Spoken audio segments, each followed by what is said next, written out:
दोस्तों, क्या हुआ जब एक भाई ने अपनी बहन को सब्जी बेचकर एसपी ऑफिसर बना दिया, लेकिन उसके बाद उसकी बहन ने अपने भाई को पहचानने से मना कर दिया।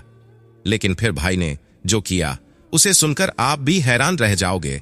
इसलिए दोस्तों, इस वीडियो के साथ वीडियो के लास्ट तक बन रहे और इस वीडियो के लिए एक लाइक तो बनता है, और अभी तक चैनल को सब्सक्राइब नहीं किया तो चैनल को जरूर सब्सक्राइब कर ले। दोस्तों, 26 साल का एक लड़का हाथ में ताजे सब्जियों का थैला लेकर एक बड़े बंगले के सामने खड़ा होता है। यह बंगला उसकी बहन का है, जो खुद एक एसपी है और उसका पति डीएम है।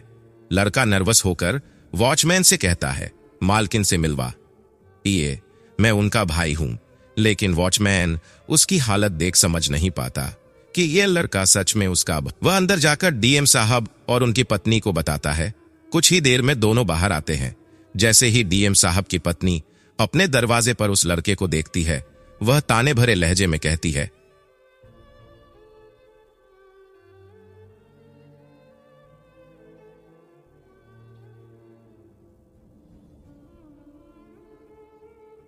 हाँ, कौन हो तुम? मैं तो तुम्हें नहीं पहचानती हूं। ये एक बार फिर से देखता है, लेकिन उसकी आंखों में सवाल होते हैं। क्या यह मेरी बहन है? लड़का गहरी सांस लेते हुए कहता है, मालकिन लगता है गलती हो, शायद मैं किसी और को ढूंढ रहा था और गलत एड्रेस पर आ गया। वह अपनी नम आंखों के साथ हिम्मत जुटा हुए धीरे धीरे वहां से चला जाता है। वही दरवाजे पर खड़ी बहन यह सब देख रही थी। भारी बोझ से दबा जा रहा था। दोस्तों, क्यों अपनी ही भाई को बहन ने पहचानने से मना किया? क्या इसके पीछे कोई गहरी वजह थी? इस दिलचस्प और इमोशन कहानी की पूरी सच्चाई जानने के लिए वीडियो को अंत तक जरूर देखें। लेकिन कहानी में आगे बढ़ने से पहले वीडियो पर लाइक करके चैनल को जरूर सब्सक्राइब कर लें, ताकि हमारा हौसला बढ़ता रहे। दोस्तों, उत्तर प्रदेश के आगरा में एक परिवार रहता था। इसमें माता पिता और 2 बच्चे थे।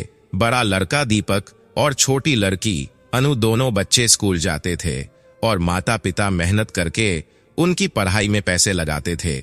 लेकिन जब दीपक 12वीं में पहुंचा तो उसने पढ़ाई से मना कर दिया। उसने अपने माता पिता से कहा, माम बापा जी, यह पढ़ाई मुझे समझ में नहीं आती, आप अनु को ही पढ़ाइए, वह पढ़ने। माता पिता को यह सुनकर बहुत गुस्सा आया। वे चाहते थे कि उनके बच्चे बड़े अफसर बने, लेकिन बेटा पढ़ाई छोड़ने की बात कर रहा था। दीपक के पिता उसे समझाने की कोशिश करते हैं, लेकिन दीपक साफ कह देता है, मुझसे यह नहीं होगा, मैं नहीं पढ़ना चाहता। अब उसके पिता मजबूर हो जाते हैं और दीपक को दिल्ली भेजने का फैसला करते हैं। दिल्ली में उनके एक दोस्त रहते थे। दीपक को वही काम पर लगा देना चाहते थे। दीपक दिल्ली चला जाता है और वहां अपने पिता के दोस्त के साथ सब्जियों का काम शुरू कर देता है। लेकिन कुछ समय बाद दीपक को एक बुरी खबर मिलती है। उसके माता पिता का एक हादसे में निधन हो जाता है और उसकी बहन अनु अकेली रह जाती है। दीपक बहुत दुखी होता है, लेकिन फिर भी वह अपने घर लौटता है और माता पिता का अंतिम संस्कार करता है। अब दीपक और अनु अकेले रह गए थे। दीपक अपनी बहन की पढ़ाई को जारी रखने के लिए उसे दिल्ली ले आता है। वह अपनी बहन को अपने पिता के दोस्त के घर पर रखता है और खुद भी वही रहता है। धीरे धीरे दीपक सब्जियां बेचकर अपनी बहन की पढ़ाई जारी रखता है। कुछ समय बाद अनु की ग्रेजुएशन पूरी हो जाती है। अब अनु यूपीएससी की तैयारी करने की बात करती है। दीपक खर्चे के बारे में पूछता है तो अनु बताती है कि उसे हॉस्टल में रहकर पढ़ाई करनी होगी, जिससे खर्चा बढ़ जाएगा। अब दीपक अपने माता पिता के घर को गिरवी रख देता है ताकि अपनी बहन की पढ़ाई का खर्चा पूरा कर सके। वह अपनी बहन से कहता है, कोई चिंता की बात नहीं है, तुम पढ़ाई करो, मैं हूं ना, सब कुछ ठीक कर दूंगा। अनु अपने भाई को गले लगाकर कहती है, भैया अगर आप नहीं होते तो मेरा क्या होता? ये सुनकर दीपक का दिल भर आता है, लेकिन वह अपनी बहन को उत्साहित करता है। अनु हॉस्टल में रहकर दिन रात मेहनत करती है और कभी कभी भाई से बात भी करती है। उसकी मेहनत रंग लाती है और वह यूपीएससी की परीक्षा पास कर आईपीएस अफसर बन जाती है। जब अनु को सफलता मिलती है तो वह खुशी खुशी अपने भाई को बताती है। दीपक अपने पुराने काम की जगह मिठाई बांटने लगता है, क्योंकि उसकी बहन अब एक आईपीएस अफसर बन चुकी है। कुछ दिनों बाद अनु ट्रेनिंग के लिए चली जाती है। पोस्टिंग एक बड़े शहर में हो जाती, लेकिन उसके बाद से दीपक और अनु की बातें काफी कम हो जाती है। अनु अब एक बड़ी अधिकारी बन चुकी थी और उसे बहुत काम होते थे, तो दीपक इसे समझता है और उसे ज्यादा परेशान नहीं करता। फिर एक दिन अनु का फोन दीपक के पास आता है और वह उसे बताती है, भैया मैं शादी कर रही हूँ, जहां पर मैं काम करती हूँ वही के कलेक्टर साहब से मैं शादी कर रही हूँ। दीपक उसे पूछता है, बहन कब शादी है और कहां पर शादी करोगी, मुझे बताओ, मैं कब आऊं। लेकिन अन कहती है, भैया हमारी शादी कोर्ट मैरिज होगी, हम सबके सामने शादी नहीं करना चाहते। दीपक को यह सुनकर बहुत बुरा लगता है, क्योंकि उसने अपनी बहन की शादी के लिए बहुत सारे सपने संजोए थे। लेकिन उसे समझ आता है कि उसकी बहन एक बड़ी अधिकारी है, तो उसकी शादी भी वैसी ही होनी चाहिए। वह चुपचाप रह जाता है और अपनी बहन के फैसले का सम्मान करता है। समय बीतता और लगभग 2 साल हो जाते हैं। अन की दीपक से बातें बहुत कम हो जाती है। वह अक्सर बहाने बनाकर बात टाल देती है, और जब दीपक अपने जीजा ट्रेनिंग पूरी करने के बाद उसकी से बात करने को कहता है, तो वह कहती है कि वे बिजी है, बाद में बात करवा देगी। दीपक को यह सुनकर बहुत बुरा लगता है, लेकिन वह सोचता है कि हो सकता है वह सच में बिजी हो। फिर कुछ दिन बाद दीपक को याद आता है कि उसकी बहन का बर्थडे आने वाला है। पिछले 3 सालों से उन्होंने अपना बर्थडे एक साथ नहीं मनाया था।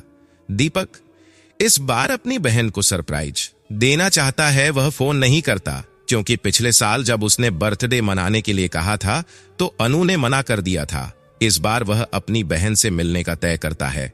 वह अपने पुराने कपड़े पहनकर उस शहर के लिए निकल पड़ता है जहां उसकी बहन रहती है।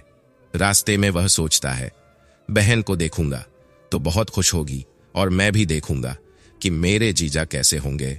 वो शहर पहुंच जाता है और अपनी बहन के घर की तलाश करने लगता है। उसे पता था कि डीएम साहब का घर बड़ा और मशहूर होता है, तो उसे ढूंढना आसान था। वह रिक्शा वाले से कहता है, मुझे सबसे पहले मंडी ले चलो, मुझे वहां से कुछ ताज सब्जियां खरीदनी है। मंडी से ताज सब्जियां खरीदने के बाद दीपक फिर से रिक्शा लेकर डीएम साहब के घर पहुंचता है। जैसे ही वह गेट पर पहुंचता है, पूछता है, तुम कौन हो, तुम्हें किससे मिलना है। दीपक के चेहरे पर खुशी की चमक थी। वह चकते हुए कहता है, क्या यह घर डीएम साहब का है। वॉचमैन कहता है, हाँ ये डीएम साहब का घर है, लेकिन तुम बताओ, तुम यहां क्या करने आए हो, क्या तुम सब्जी बेचने के लिए आए हो। दीपक हंसते हुए कहता है, नहीं मैं सब्जी बेचने के लिए नहीं आया, मैं अपनी बहन से मिलने आया हूं। दीपक कहता, दरअसल जो आपके डीएम साहब की पत्नी है, मैं उनका भाई हूं, आप उन्हें बुला दीजिए, मैं उनसे मिलना चाहता हूं। यह सुनकर वॉचमैन उसे ऊपर नीचे देखकर चुपचाप सोचने लगता है। उसे यह यकीन नहीं होता कि दीपक जैसे आदमी का डीएम साहब की पत्नी से कोई रिश्ता हो सकता है। लेकिन फिर वह सोचता है, हो सकता है कोई जानकार हो, और वह अंदर जाकर बताता है, सर बाहर एक लड़का आया है, उस करीब 26 साल है और वह सब्जियों का थैला लेकर खड़ा है। वह कह रहा है कि वह आपकी बहन का भाई है और आपसे मिलना चाहता है। डीएम साहब यह सुनकर चौंक जाते हैं और सोचने लगते हैं, क्या यह सच है, क्या उसका कोई भाई है। लेकिन इससे पहले कि वह कुछ बोल पाते, अनु कह देती है, ठीक है तुम उसे रोक कर रखो, मैं आकर देखती हूं कि वह कौन है। कुछ देर बाद अनु और शेखर उसके पति बाहर आते हैं। जैसे ही अनु अपनी गेट पर खड़े दीपक को देखती है, तो वह तुरंत कहती है, तुम कौन हो और तुम्हें किससे मिलना है। दीपक को यह सुनकर बहुत बड़ा झटका लगता है। वह सोचने लगता है, यह मेरी बहन क्या कह रही है। लेकिन इससे पहले कि वह कुछ बोल पाता, अनु कह देती है, देखिए भाई साहब, आपको गलतफहमी हो गई है, मैं तो बचपन, अब मेरी इनसे शादी हो गई है, तो मेरा परिवार यही है, मेरा कोई भाई नहीं है। यह सुनकर दीपक के होश उड़ जाते हैं। वह सोचता है, क्या मेरी बहन अब इन चकाचौंध में खो गई है, क्या वह मुझे भूल गई है। उसे बहुत बुरा लगता है, लेकिन फिर वह गहरी सांस लेता है और कहता है, हाँ मैम साहब, आप मेरी बहन नहीं हो, दरअसल मुझसे गलती हो गई, शायद मैं गलत एड्रेस पर आ गया हूं। यह कहकर दीपक अपनी आंसू छुपाते हुए धीरे धीरे मुड़ जाता है और वहां से चला जाता है। अनु अपने कमरे में चली जाती है और कमरे के अंदर बंद होकर फूट फूट कर रोने लगती है। शेखर जो अनु के इस व्यवहार को देखता है, उसे शक होने लगता है। वह सोचता है क्या मेरी पत्नी सच में मुझे कुछ छुपा रही है। शेखर को दीपक की आंखों में देखे गए बर्ताव दोनों ही अजीब लगे थे। वह बाहर जाकर वॉचमैन से पूछता है वह लड़का कौन था और यहाँ क्यों आया था। वॉचमैन बताता है साहब वह लड़का पूछ रहा था कि यह डीएम साहब का घर है या नहीं। फिर उसने कहा कि वह आपकी पत्नी की बहन है और उनसे मिलने आया है। यह सुनकर शेखर का शक और गहरा हो जाता है। वह सोचता है कुछ तो गड़बड़ है। शेखर अपनी पत्नी के कमरे के दरवाजे के बाहर खड़ा हो जाता है और कान लगाकर सुनता है। अंदर अनु के रोने की आवाज सुनकर उसे यकीन हो जाता है कि उसकी पत्नी उससे कुछ छुपा रही है। दोस्तों, जब अनु और शेखर की पहली मुलाकात हुई थी तो अनु ने शेखर से यह नहीं बताया था कि उसका भाई सब्जी बेचता है। उसने शेखर से कह दिया था कि वह अनाथ है ताकि शेखर को यह ना पता चले कि है। खैर, अपने भाई के जाने के बाद अनु अकेले कमरे में बंद होकर अभी भी फूट फूट कर रो रही थी और उसे महसूस हुआ कि उसने अपने भाई को बहुत दूर कर दिया है। तभी शेखर, उसके पति ने उसकी आंसुओं को देखा और उसे समझाया कि अगर तुम कुछ छुपा रही हो तो खुलकर मुझे बता सकती हो। दोस्तों, इसके बाद अनु ने पूरी सच्चाई बताई कि वह सब्जी बेचने वाले परिवार से हैं और मुझे डर था कि आप जानकर क्या सोचेंगे। तभी शेखर ने उसे समझाया छोटा बड़ा कोई नहीं होता, इंसान इंसान होता है। तुमने गलती की है और अब अपने भाई को माफी मांगकर वापस बुलाओ। अनु ने फोन मिलाई लेकिन दीपक ने फोन नहीं उठाया। फिर शेखर ने उसे अपना फोन देते हुए कहा कि तुम मेरे नंबर से कॉल करो क्योंकि तुम्हारा भाई तुमसे नाराज होगा, इसलिए तुम्हारा कॉल नहीं उठा रहा है। फिर अनु ने डीएम साहब के फोन से कॉल की और जैसे ही दीपक ने फोन उठाया अनु ने रोते हुए माफी मांगी। दीपक ने कहा अगर तुम मुझे पहले बता देती तो मैं कभी तुम्हारी जिंदगी में नहीं आता, लेकिन मैं तुम्हारे बर्थडे पर मिलना चाहता था। अब मैं वापस नहीं आऊंगा, पर तुम जब चाहो मुझे मिलने आ सकती हो। शेखर ने फिर फोन लेकर दीपक को कहा आप चिंता मत करो, आप वापस आ जाओ। आपकी बहन छोटी है, उसकी गलतियों को माफ करो और आकर हमें अपने दर्शन दो। दीपक ने फोन पर कहा ठीक है जीजा जी, मैं आ रहा हूं। और फिर दीपक अपने बहन के घर लौट आया। जब दीपक गेट पर पहुंचा तो अनु ने उसे गले लगा लिया और माफी मांगी। उसने कहा भैया मुझे माफ कर दो, मैंने बहुत बड़ी गलती कर दी है। दीपक ये सुनकर अपनी बहन को माफ कर दिया। कहा अब सारी बातें तुम दोनों यहीं पर खत्म करोगे या हमें मेहमान नवाजी का मौका भी दोगे। फिर इसके बाद सब लोग घर के अंदर चले गए और दीपक ने अपनी बहन को जन्मदिन की शुभकामनाएं दी। घर में खुशी का माहौल था। फिर इसके बाद शेखर और अनु ने दीपक को सब्जी बेचने के काम से छुटकारा दिलाया और एक अच्छा सा बिजनेस शुरू करवा दिया।